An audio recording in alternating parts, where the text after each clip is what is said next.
So, we read in the Śrīmad Bhāgavatam how the young, unmarried girls of Vrindavan all wanted to marry Krishna. They were deeply absorbed in thinking of him and no one else. And although they knew that all of their friends had the same desire, they were never envious of one another. In fact, together they made a plan. To attract the mercy of goddess Jagattarini, they took a vow to please her. For 1 month, they performed daily puja, chanting a special mantra. And during the chilly early morning hours, they went together to the Jamuna, they took their bath, they worshipped, and they returned home. On the last day, when they had completed their vow, Krishna went there secretly. And while they were bathing, in a most playful way, he tested their love for him. And then he rewarded their desire. Although there were no formal marriage vows, his intimate loving exchange with them convinced them that now Krishna was actually secretly their husband. So Krishna knows the hearts of his devotees, and he can reciprocate with them in most extraordinary ways. Now please hear how Krishna shows his favor to some very special Mathura Brahmana's wives, who also had developed the desire to have Krishna as their husband.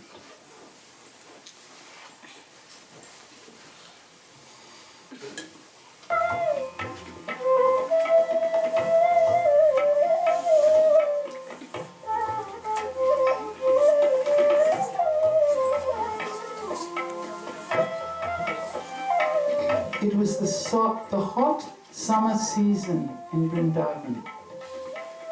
On this particular day, Krishna, Balaram, and all their friends, in a very playful mood, had walked far away from the Vrindavan forest where they usually played. While carefully taking care of the cows, they had covered a great distance. And now, the summer sun made the boys and the cows very tired and thirsty. Seeing how the tall trees were providing both shade and shelter from the fierce summer sun, Krishna spoke to the boys in a sweet voice. Look, these trees please me very much. They are effulgent with great love. Boys, place your glance upon these trees and praise them with many sweet words. The boys smiled and they said, "It is you who fill us with wonder. So you should describe the glories of these trees." Then smiling, Krishna said, "Just see the splendorous beauty of this forest grove. Look, with their bodies, these trees shield everyone from the burning heat of the sun. Because they live only to protect the lives of others, these trees are glorious. With their fruit, flowers, shade, leaves, firewood, roots, and other offerings, they live only to serve.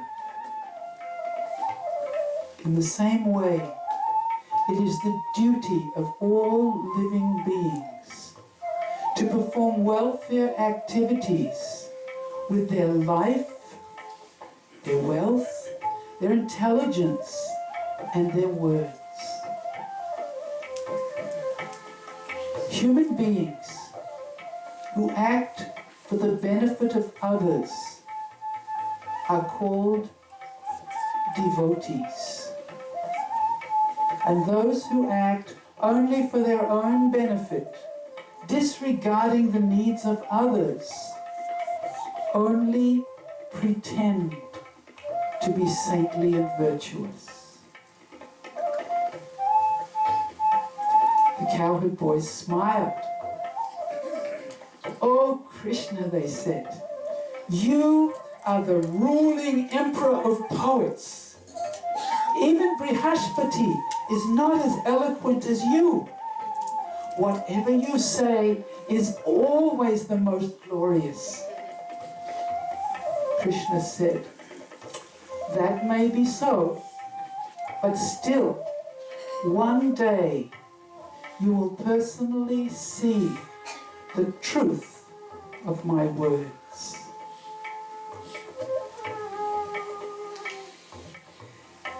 Then, continuing his delightful pastimes, Krishna meandered along behind the cows from forest to forest. Since the cows had eaten a lot of grass, they became very thirsty and they walked very slowly. Out of affection, Krishna led them to the river Jamuna, and the tall trees on either side of the sandy path provided soothing shade. As Krishna, Balaram, the gopas and the cows happily approached the river, the cows eagerly ran forward to drink the very clear, cold, auspicious and delicious water. And then the cowherd boys drank, while Krishna, shining radiantly, rested on the root of one of the trees beside the path. If Krishna and his friends had not appeared on earth, no one could understand their sweet moods of love.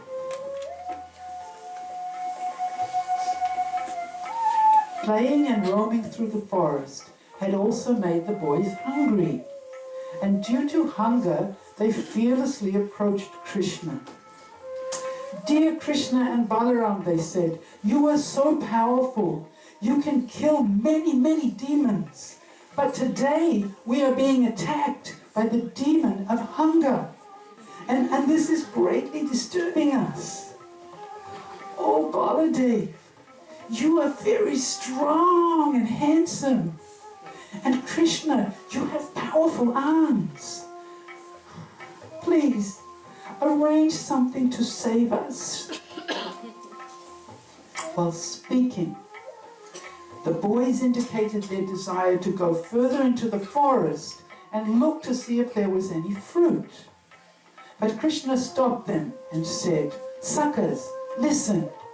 I don't see any pathway into the forest, but I can help you to get relief from your misery. Not far from here live some very respectable Brahmanas who are honored as the best of sages. They are now performing a great yajna, the Agni Rasa Homa, which is meant to gain promotion to heaven. If you follow the crooked winding path along the Jamuna, you will see many yagyashals one after another, like a great garland of flowers. Go there quickly, offer respects to those learned Brahmanas, and tell them you're hungry. Lovingly beg for food in our names. At first the boys were not convinced that this was a good idea, but then finally they agreed to follow Krishna's suggestion. He gave them a little advice. He said, in your minds, always keep this instruction. A beggar should always remain very patient and tolerant. Although tired, the boys now became very eager to meet those Brahmanas and beg from them. They left, running excitedly in the direction that Krishna had shown. Watching and waiting for their return, Krishna and Balaram sat down on the Jamuna's sandy bank. From a distance, the boys could see the smoke rising in swirls from the yajna kunds. And as they came a little closer, they also saw a multitude of Brahmanas going here and there and everywhere. A very elaborate ceremony was underway. The boys became quite fascinated. The dense white cloud of smoke from the sacrificial fires, it pleased their eyes. And the smell of the burning ghee gratified their noses. And the warm air coming from the fires soothed their sense of touch. The melodious chanting of Vedic mantras delighted their ears. And thinking that soon they would be given some very tasty food to offer to Krishna, made their tongues salivate in anticipation. In this way, all the senses of the boys were gratified at that gorgeously decorated yajna. As they drew a little nearer, they saw that there were numerous types of homas going on all at the same time. Due to receiving a constant supply of wood, all the sacrificial fires were burning very brightly. They also noticed that each sacrificial pit was surrounded by raised platforms and sitting places. Multitudes of Brahmanas were seated in groups, chanting Vedic mantras, while many other people were coming and going here and there. In all these offerings, auspicious articles were being offered, mantras were being chanted, and fires were blazing brightly under the supervision of expert priests conducting the yajna. The boys continued to look around. They were fascinated. Then they saw right in the center a high raised platform where all the food offerings were being arranged. They saw there were many gold pots and clay pots, and they were all carefully placed there. Then they examined the Brahmanas, who were focused on reciting Sanskrit mantras while offering oblations. their precise enunciation of the hymns sounded like carefully composed, beautiful poetry. Due to their living in accordance with Vedic principles, these Brahmanas were very effulgent.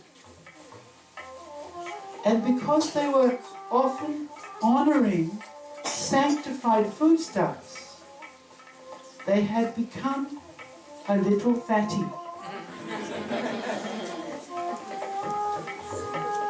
Walking slowly towards them, their bangles and their ankle bells jingling softly, the boys all bowed down respectfully, and they stood up with folded hands.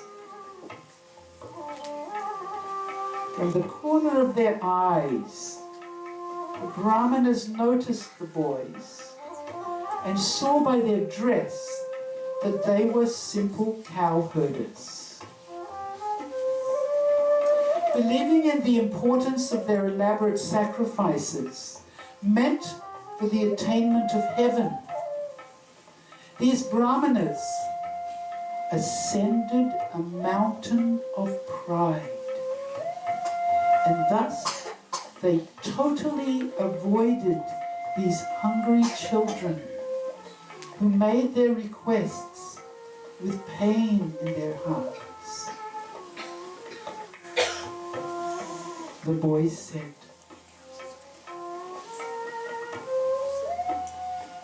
"O great Brahmanas,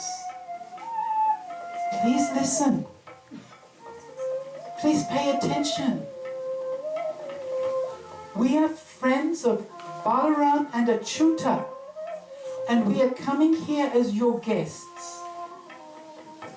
Balaram, who has wonderful qualities, is just nearby with his younger brother. And they sent us to meet you because you are well-wishers of everyone. You have great knowledge of scriptures, so you can understand that Krishna and Balaram have great power.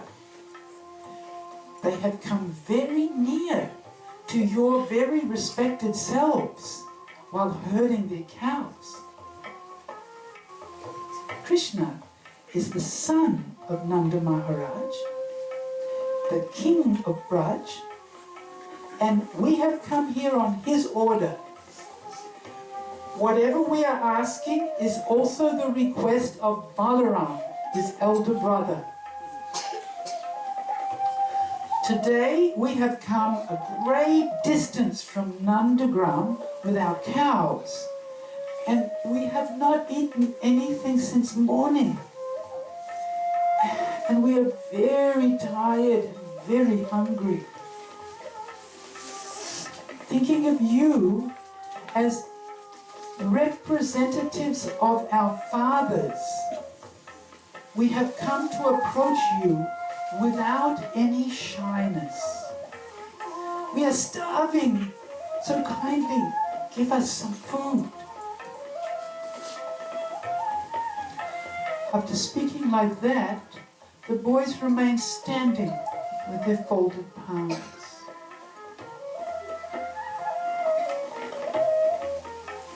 The Brahmanas saw them but avoided seeing them,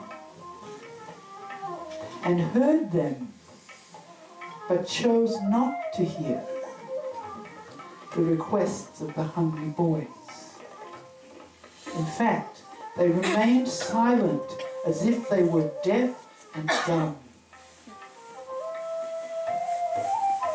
The boys considered this within their hearts, and they said to one another, "Thinking us foolish, these Brahmanas speak to each other in private, but they prevent us from saying anything more by responding with only silence.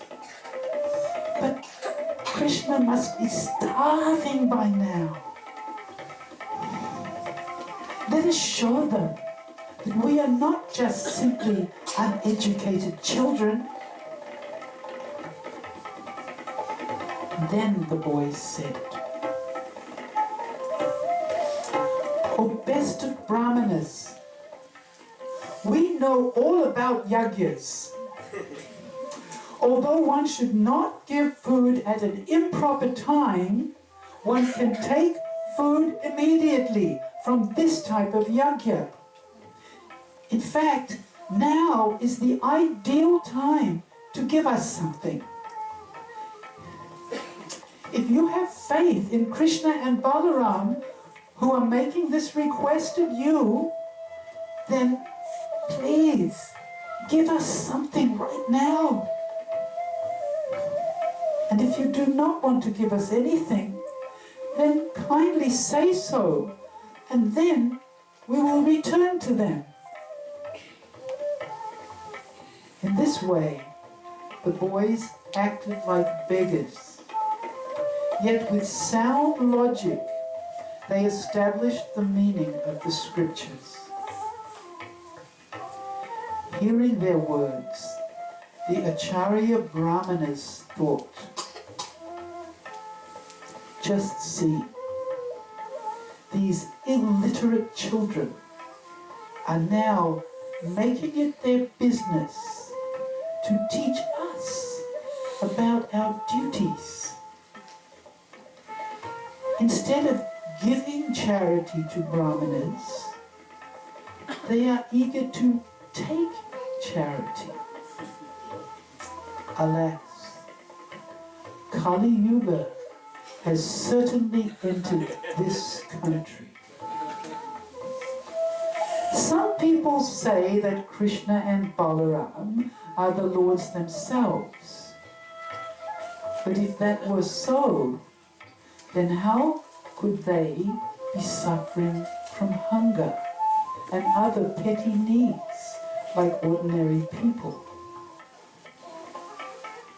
Thinking in this way, those unfortunate Brahmanas continued their strenuous endeavors to attain some petty heavenly reward.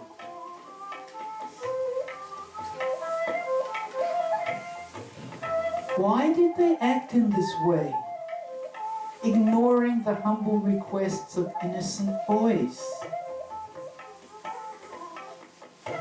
Was it because they were not in the habit of entertaining requests made by children? Or maybe their hearts had become very hard due to the attachment to sacrificing animals? Or was it due to enmity, or foolishness, or insufficient piety? Or was it simply because they had not received any mercy from the Lord?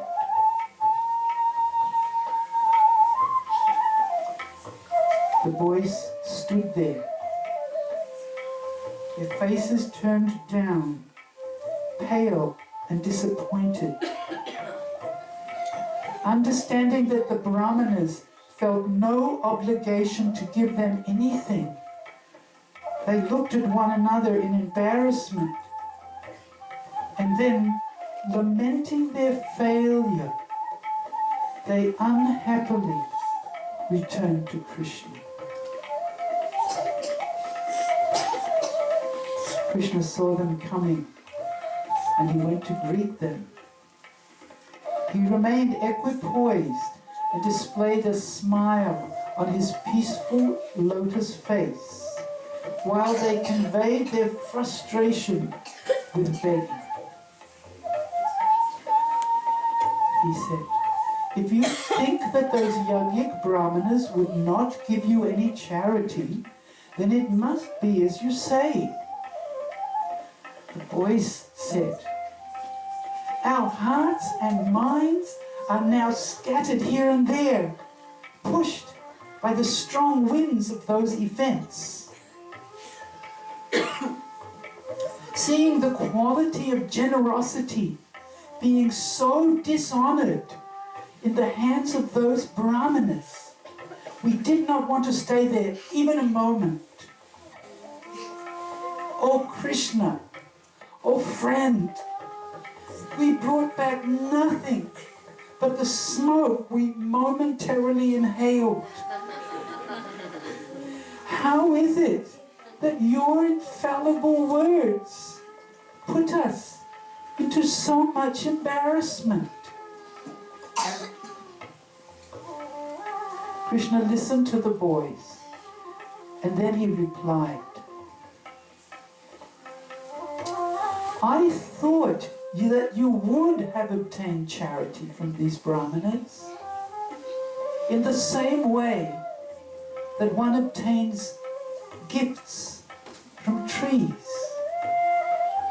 However, religion and charity reside in the hearts of those who are humble and not in the hearts of those who are proud.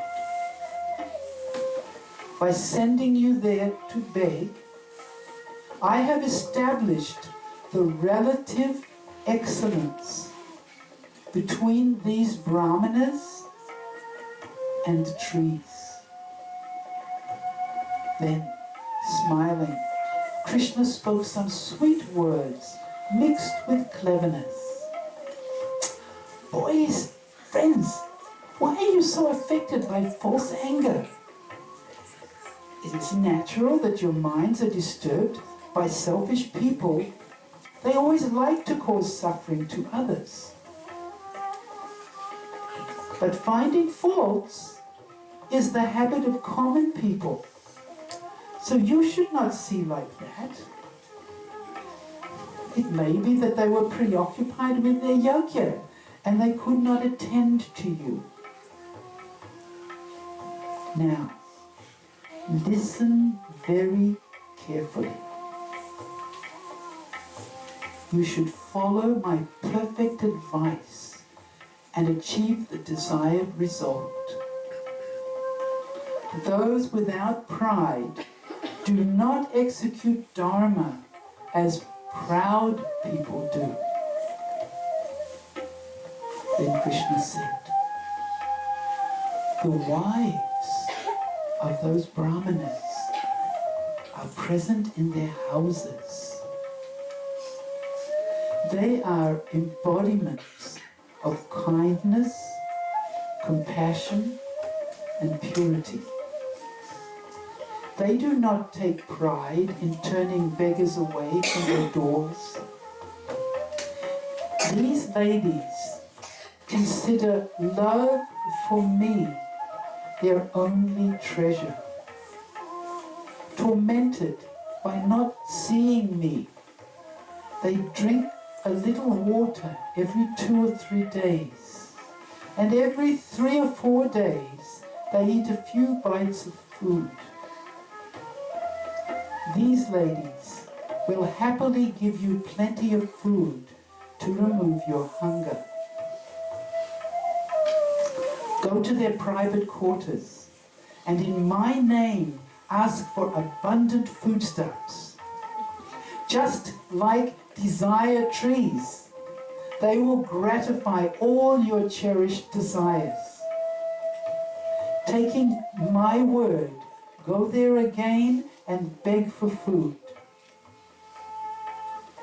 And then, with longing in his voice, Krishna said, tell them that I have come near.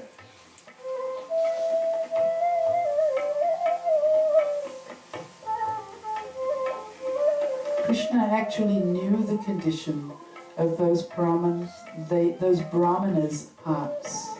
He knew the condition of the Brahmanas' hearts. He knew they were foolish, despite the respect they were being shown by others. Wishing to enjoy heaven is not the goal of pure religious practice. Brahmanas are the natural heads of the Vedic society, and because these Brahmanas were sleeping under the spell of false satisfaction, They were thereby misusing their position. Krishna wanted to wake them up, but more importantly, he wanted to show favor to their wives. While glorifying the generosity of the trees, he contrasted them with the non-generous Brahmanas. But here's something. If those husbands had actually given the food as requested, there would have been no reason to request their wives separately. And this Leela would never have taken place. It would have been impossible to approach these ladies if their husbands had not been approached first. Because of their position in society, these young women were very strictly governed by Vedic regulations, which practically forbade them to leave their own compound. It was unheard of for pious ladies such as these to look at, to speak to, or to mix with another man. They never did this, even in dreams.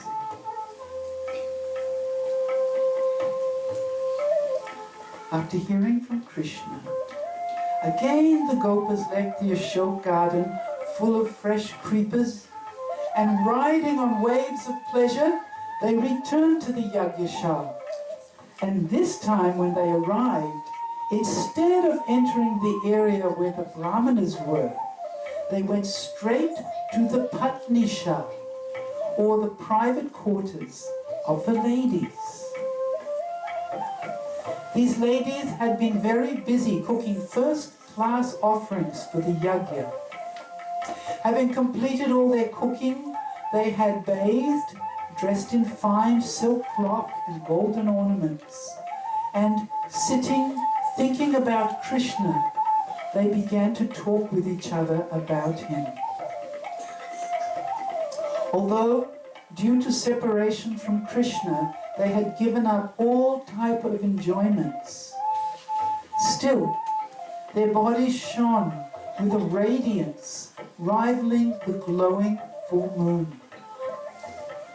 Their love for the Lord enabled them to act properly under all circumstances. During all the ceremonies, these beautiful ladies behaved perfectly, according to time and place, by welcoming guests with sweet words and serving them first-class food. When the ladies saw the boys entering their quarters, they were instantly drawn to them. They looked so attractive. They were wearing garments suitable for walking on forest pathways with their cows. They were carrying glorious sticks and flutes and wearing beautiful earrings and peacock feathers in their hair. And they had graceful flower garlands around their necks. Upon seeing them, the Brahman's wives remembered Krishna and melted in ecstatic love. The boys folded their hands and they began. O wives of the greatest of Brahmanas, we offer respects to your lotus feet, which are the source of all generosity and happiness. We are very, very, very, very close friends of Krishna, the personification of all bliss and knowledge. Please listen to our humble appeal. Just one utterance of Krishna's name resonated in the ears of the Brahmana's wives millions and millions of times. Startled and astonished, they forgot everything. Just as a she-deer becomes helplessly attracted by the sweet melody of a hunter, the Yagyapatnis swooned in ecstasy upon hearing the sound of Krishna's name.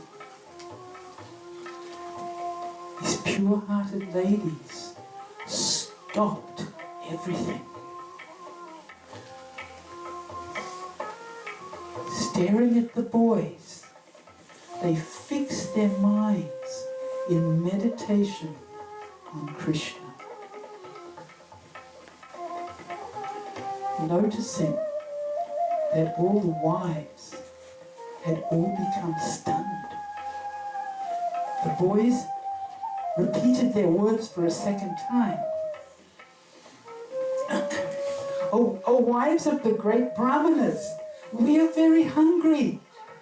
We did not take any breakfast and we have been playing all day. The Prince of Vrindavan, who is the object of your worship, sent us to beg food.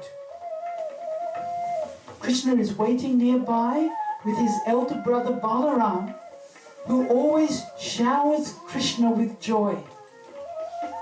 Our dear friend is known throughout the whole world.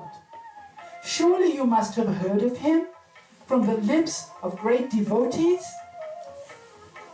Now he has come near and he is hungry. Please arrange to feed him. The wives were overcome.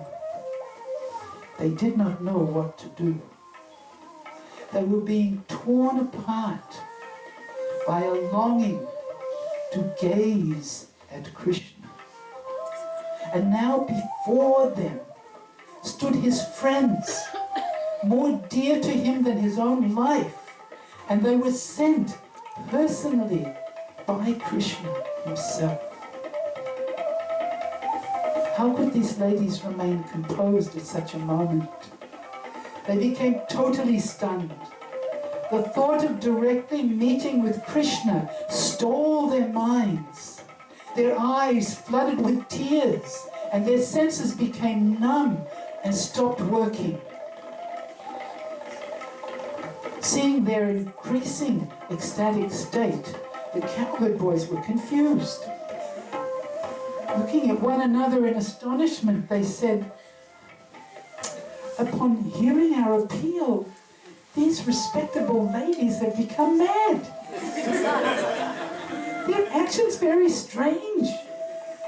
They're not moving or speaking or even looking at anything. Some inauspicious planet has hypnotized them." It is not so surprising that the Brahmanas treated us rudely and ignored us by not even acknowledging our presence. But now we're astonished because their wives are also failing to give us anything, even after hearing our request 2 times and showing us so much affection. At first the ladies were stunned, but quickly they came back to their senses, and understanding that Krishna was nearby and hungry, they hastily began to prepare. They made many high-class preparations for this yajna, and now they gathered everything together. On separate plates, they arranged rice, vegetables, and other delicious items, including creamy cakes, sweet breads, chapatis and dahi wadas, and a full array of all kinds of wonderful dishes. In fact, they took everything that had been cooked, leaving nothing behind for their husbands. They placed all the food in golden pots with crystal lids. They covered the pots with fine white silk, then skillfully carrying some on their palms, some in their arms, and one or two on their heads, they prepared immediately to leave and followed boys. Suddenly, there was a great commotion coming from the Patni Shala. First the boys arrived, and now the ladies could be seen leaving and carrying all the pots prepared for their husbands. Everyone was shouting very loudly. The Brahmanas stopped their yajna to see what was happening. And when they were told that all the items were going for Krishna and Balaram, they hastily ran to restrain their wives. Now, I hate to tell you this, but we are stopping here for tonight. I'm sorry. So you must be here tomorrow night, okay? Or you'll miss the other half. This is how we arrange so that nobody goes home early. So now what we want to do, while you're still in the mood, is we want to have another kirtan. This is what we do at the Govardhan retreat. We start with a kirtan, and usually that's to bring everybody's attention together. And then we read and hear something about how wonderful Krishna is, how attractive he is, how mysterious he is. And then we close our eyes, keeping the room very dark, and we go like the Brahmin ladies, and we try to go in our interior and closing our hearts to the outside world of many worries and thoughts and family concerns.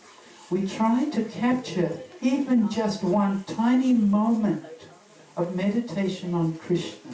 And if you can do this for even a second, you should consider yourself very, very fortunate. So Sri Radharaman Prabhu, are you ready? Okay, thank you.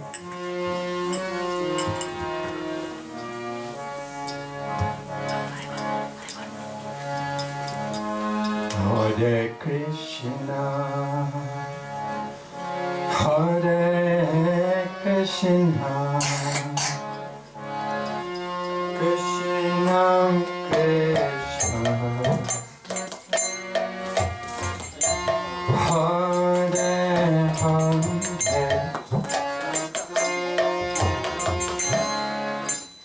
Hare Rama,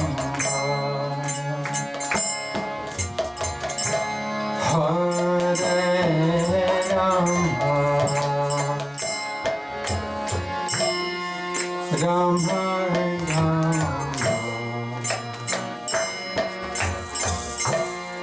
Hare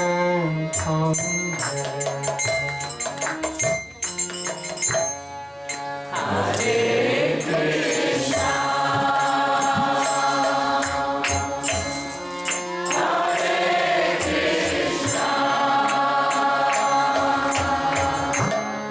Krishna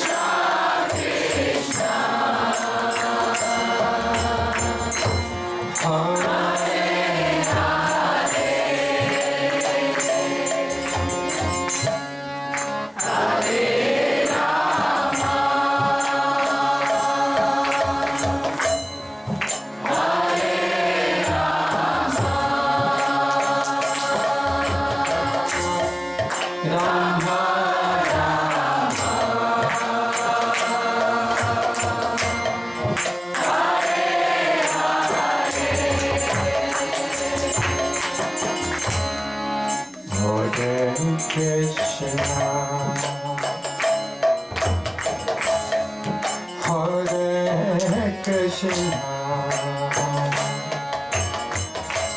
Krishna Krishna, Hare Hare,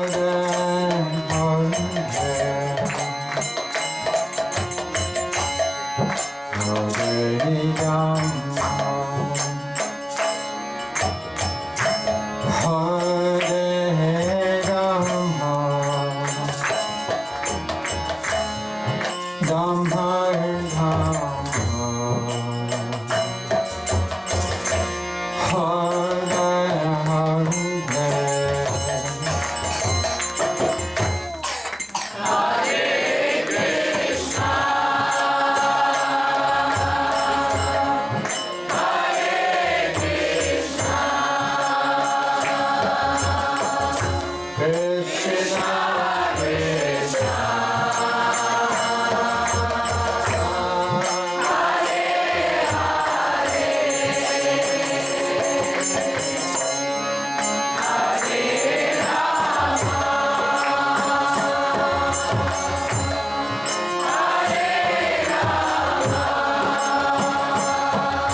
Krishna Krishna Hare Hare, Hare Ram, Ram Ram, Hare Hare.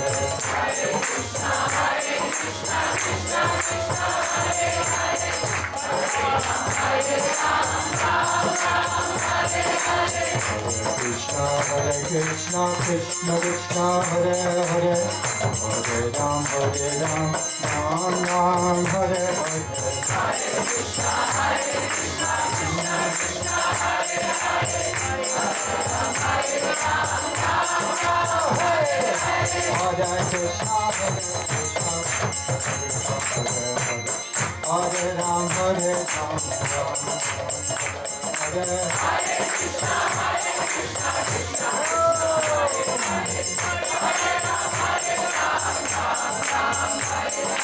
Hare Krishna, Krishna Krishna Hare Hare, Hare Ram, Ram Hare Hare. Hare Krishna, Krishna Krishna Hare Hare, Hare Ram, Ram Ram.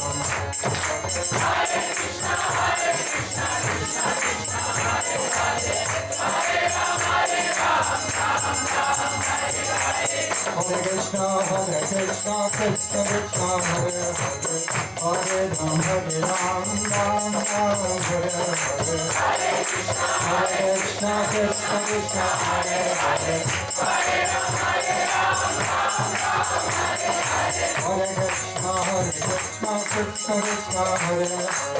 Hare Ram, Ram Hare Hare. Hare Krishna, Krishna Krishna Hare Hare, Hare Ram, Ram Hare Hare.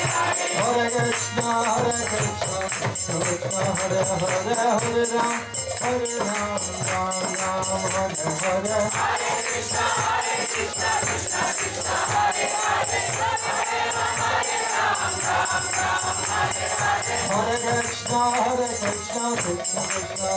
Hare, Hare Ram, Ram Hare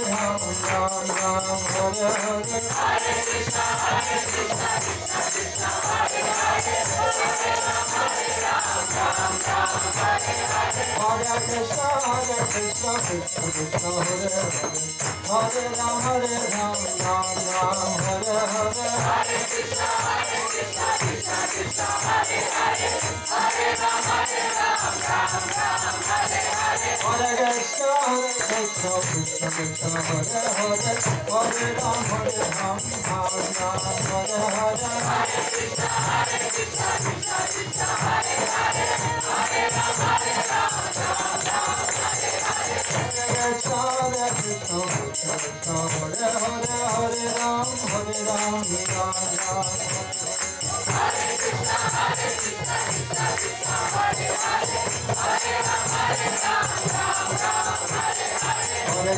Hare Krishna, Krishna Krishna Hare Hare, Hare Ram, Ram Hare Hare. Hare Krishna, Krishna Krishna Hare Hare, Hare Ram, Ram Hare Hare. Hare Krishna, Krishna Krishna Hare Hare, Hare Ram, Ram Hare Hare. Hare Krishna, Krishna Krishna Hare Hare, Hare Ram, Ram Hare Hare. Hare Krishna, Krishna Krishna Hare Hare, Hare Ram, Ram Hare Hare.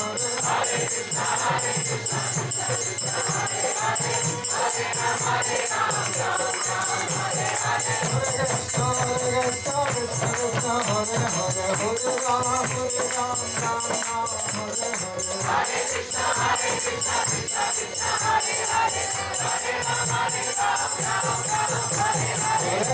Hare Ram, Ram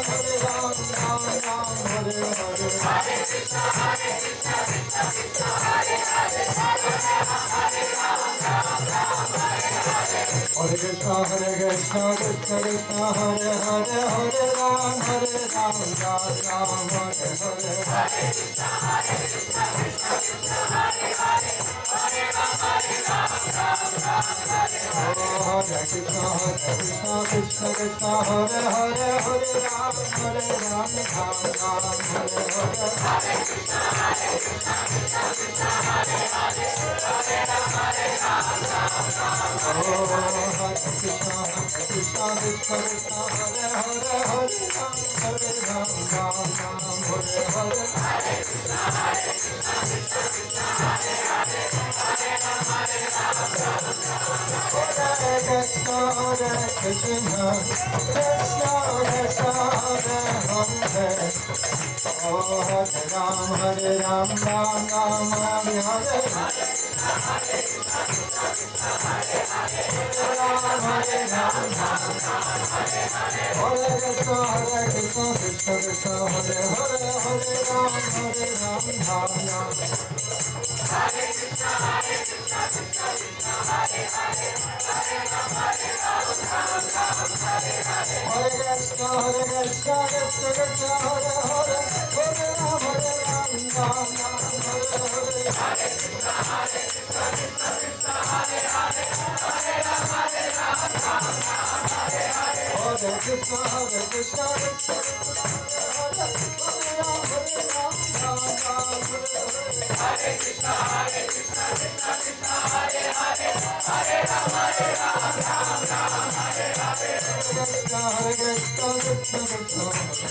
Hare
Krishna Prasnaya Bhutale Śrīmate Bhaktivedanta Swami iti namine Namaste Saraswati Deve Gauravani Pacharine Nirvishesha Sunyavadi Praskatya Desitarine.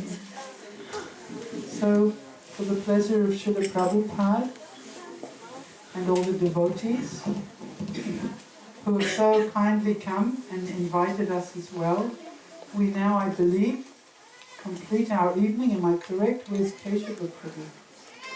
I think my husband snuck off, exhausted, to prepare himself for tomorrow.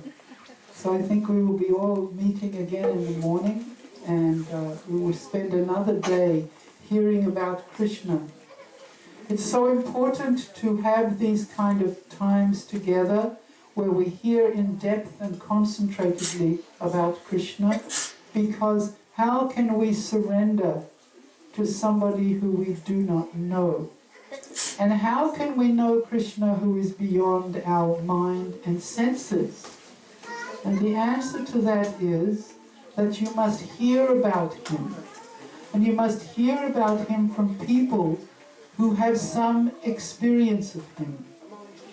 So in the Śrīmad Bhāgavatam, we read about him, and there are various acharyas throughout the ages who have written descriptions from their reading of the Bhāgavatam, what they perceive extra than in the verses themselves, just to illuminate, not to confuse. And when that all comes together, as we are trying to do in these readings, we put that all together, then it's like a three-dimensional experience. This is what we are trying to convey, an experience that you can picture in your minds and think of when you're walking down to your place at night, or when you're doing something, that it may come back into your memory. That Krishna is so beautiful. So, but you're having a serious problem there. So tomorrow night we will hear those ladies went rushing to Krishna in the same way as rivers flow naturally to the ocean. So tomorrow night we'll hear what it was like for them to actually approach Krishna, and how Krishna reciprocated with their love. So good night, and good night. I'll see you all tomorrow. Hare Krishna.